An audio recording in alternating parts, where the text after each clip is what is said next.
Di mana Sungai Batu, di mana Kedah? Rupanya kita lebih awal daripada tamadun Rom.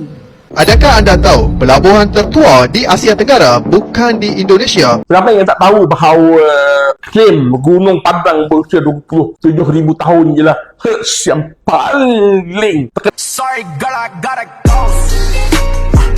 Yeah, you know this ain't the old me. Try to keep it on the low.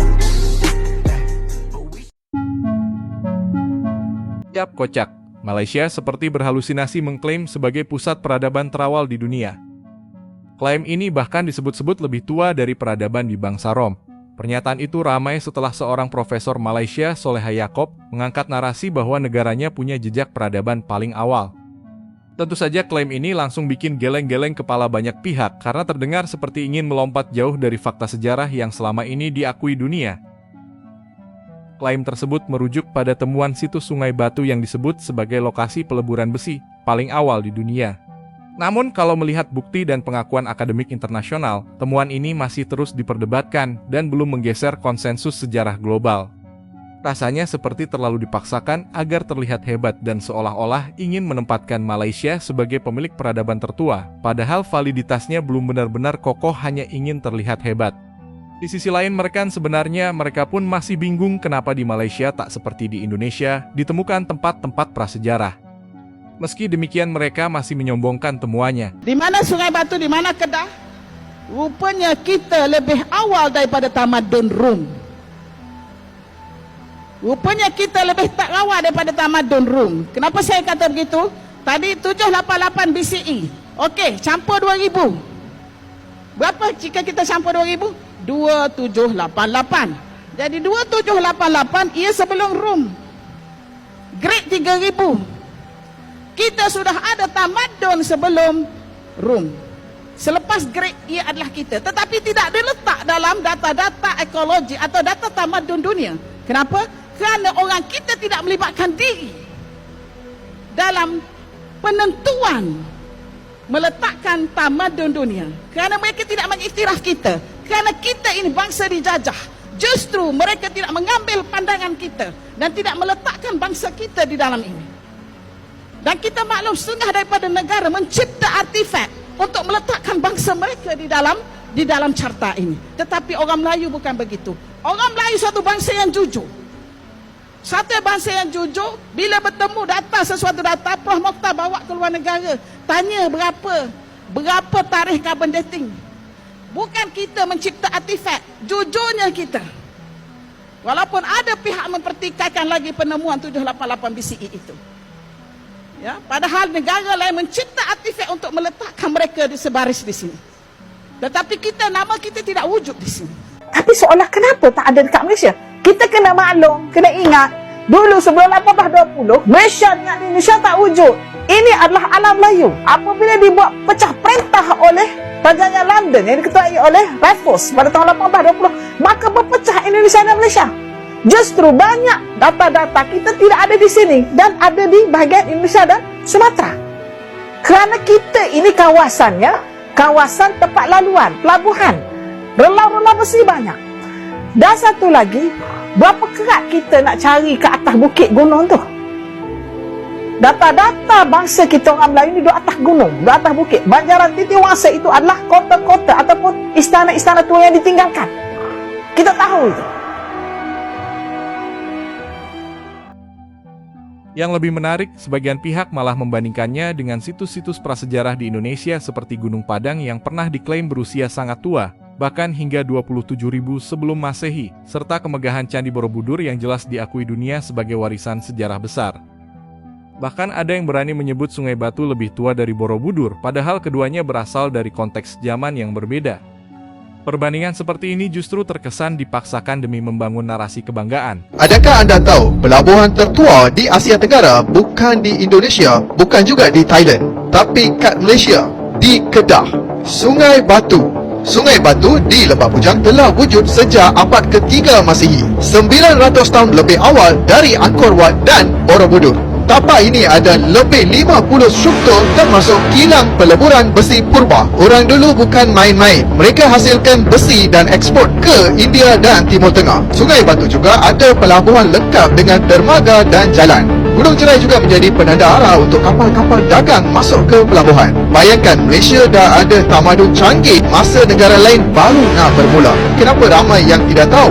Kalau kamu bangga dengan sejarah negara kita, jangan lupa untuk follow sebab kita ada banyak lagi kisah yang belum diterangkan. Ramai yang tak tahu bahawa klaim Gunung Padang berusia 27,000 tahun je lah yang paling terkenal dalam sejarah Nusantara kita. Dan ianya bukan saja dimainkan oleh media-media Indonesia tetapi bahkan disambut oleh media-media Malaysia seolah-olah bahawa klaim Gunung Padang itu merupakan sebuah piramid jelah satu penerimaan dunia arkeologi. Jadi saya pada hari ini nak pecahkan hal tersebut. Saya nak bagi tahu bahawa sesungguhnya angka 27,000 tahun ditolak dalam dunia arkeologi. Kenapa? Pertama, kita kena tahu bahawa saya bukan nak menafikan bahawa Gunung Padang itu merupakan warisan Indonesia, warisan Nusantara. Tidak. Saya akui bahawa di atas tapak sana terdapat kesan-kesan yang didirikan oleh orang-orang hunter-gatherer, pemburu pengumpul yang telah mendirikan seni bina megalitik di mana melibatkan batu disusun secara berplatform, bertingkat seperti mana seni bina megalitik Nusantara yang lain. Tetapi sampai situ sahaja. Sekejap. Ingatlah, dah simpan tarikh ni, boleh kembali menonton video saya. Dakwaan bahawa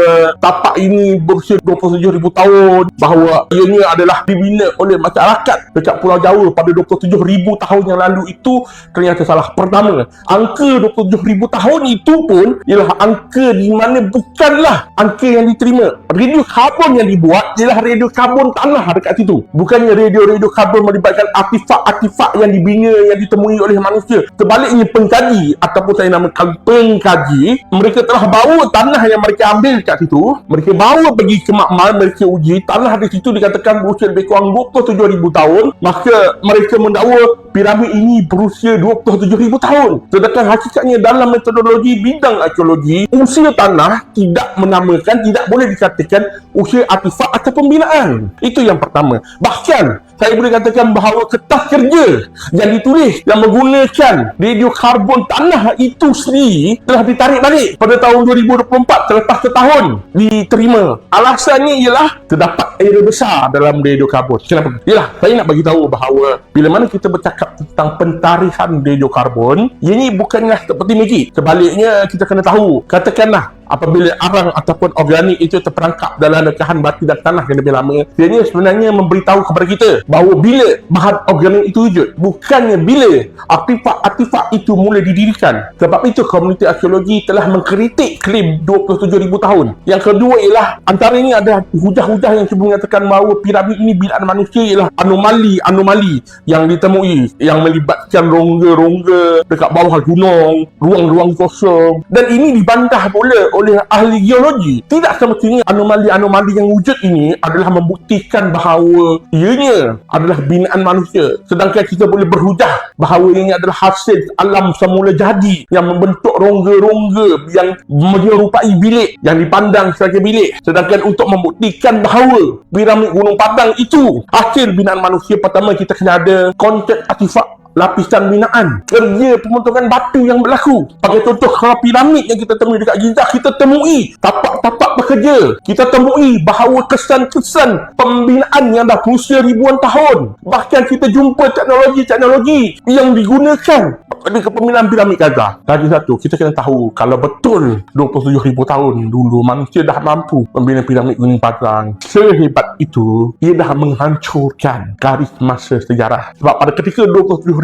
tahun yang lalu, manusia belum masuk lagi dalam fasa ketamadunan yang memampukan mereka untuk membina piramid seperti ini. Sebaliknya, manusia pada ketika itu masih dalam fasa hunter-gatherer, pemburu pengumpul. Paling-paling pun yang mereka mampukan ialah mereka panjat Gunung Padang itu dan mereka dirikan platform batu yang dikira sebagai megalitik, dan itu lebih tepat untuk menggambarkan Gunung Padang.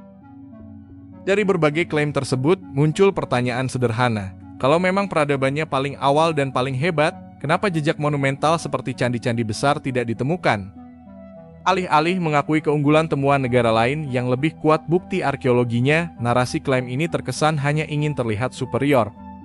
Pada akhirnya, klaim peradaban awal tanpa bukti yang benar-benar meyakinkan justru terdengar seperti upaya pencitraan semata, bukan berdiri di atas fondasi ilmiah yang solid.